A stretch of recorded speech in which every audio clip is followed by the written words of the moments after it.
और वो बिल क्या है, उन्होंने सुप्रीम कोर्ट की व्यवस्था को बदल दिया और उस बिल में यह कर दिया कि उन 3 सदस्य जो इलेक्शन कमीशन का गठन करेंगे, उन 3 सदस्यों में एक तो देश के प्रधानमंत्री होंगे, दूसरे विपक्ष के नेता होंगे, तीसरे देश के कानून मंत्री होंगे।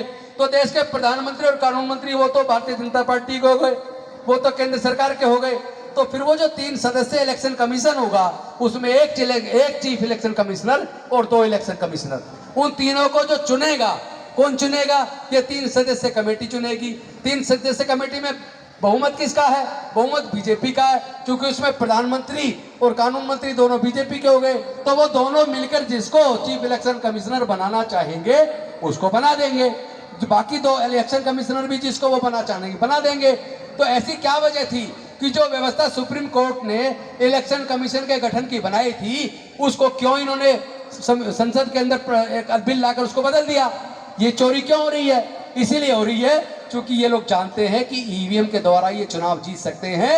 इन्होंने जितने वायदे किए थे, एक भी वायदा पूरा नहीं किया, इसलिए ये बैलेट पेपर से चुनाव नहीं जीत सकते।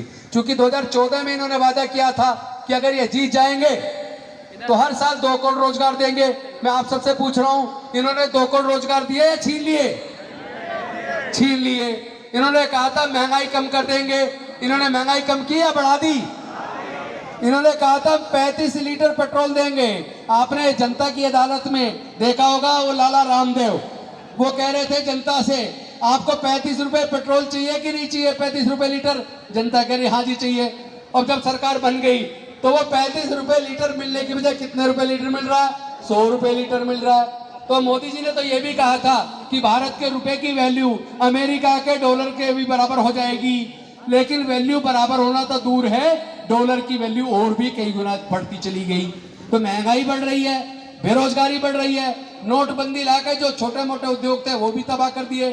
और जो इनका दोस्त है अडानी, जो उस वक्त 208वें स्थान पे था, वो दुनिया में उसे दूसरे स्थान पे ले आए। उसकी इतनी मदद की, विदेशों में जाके उसको ठेके दिलवाए।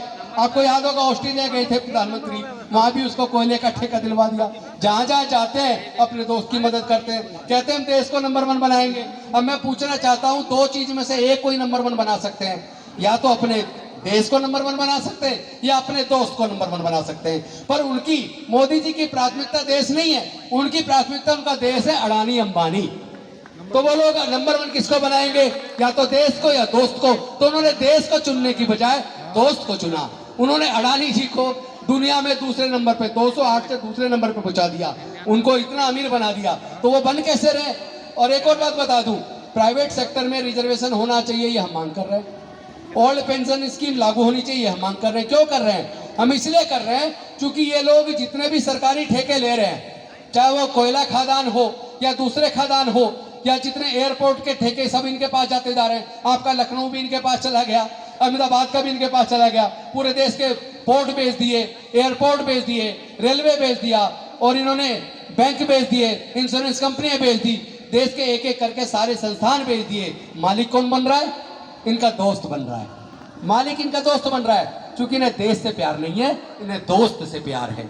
तो ये बात आपको समझनी पड़ेगी, नहीं समझोगे तो धोखा खाते रहोगे। तो ये जो जितने बन रहे हैं आपके पैसे से अमीर बन रहे हैं, क्योंकि ये जब लोन लेके, जनता का पैसा बैंक में, आपका पैसा बैंक में, बैंक से पैसा लोन लेते हैं, लोन लेने में सरकार इनकी मदद करती है, और लोन लेने के बाद उसी पैसे से सरकारी ठेके, सरकारी सारी संपत्ति खरीदते हैं और उसके मालिक बन जाते हैं, और जनता को अंगूठा दिखा देते हैं। ये क्यों हो रहा है? क्योंकि इनकी मदद, सरकार इनकी मददगार है, सरकार जनता का ख्याल नहीं कर रही है। और एक और बात आपने देखा होगा, छत्तीसगढ़ के अंदर एक बहुजन समाज पार्टी के प्रत्याशी थे, जिस बूथ पे उनका खुद का वोट था, उनके परिवार का वोट था, उनके रिश्तेदारों के वोट थे, जब बैलेट मशीन खुली, ईवीएम मशीन खुली, काउंटिंग के टाइम पे उनके अपने बूथ की, तो अपने बूथ से उनको एक भी वोट नहीं मिला, उनका खुद का वोट भी चोरी हो गया। यानी चोरी केवल उनके परिवार रिश्तेदारों का वोट नहीं हुआ, जो उन्होंने अपने खुद के लिए अपना वोट डाला था बीएसपी के लिए, उनका भी वोट चोरी हो गया। तो भाई कैसे भरोसा करे? फिर इलेक्शन कमीशन कर क्या रहा है? वो मालिक बनने की कोशिश क्यों कर रहा है? वो नौकर है, नौकर रहे। संविधान ने उसको ये जिम्मेदारी दी है कि आप फ्री, फेयर और ट्रांसपेरेंट इलेक्शन कराएं, आप वोटर के भरोसे को कायम करें। आप वोटर के भरोसे को तोड़ रहे हैं, ये नहीं चलेगा। आप देश के साथ गद्दारी कर रहे हैं, आप देश के साथ धोखा कर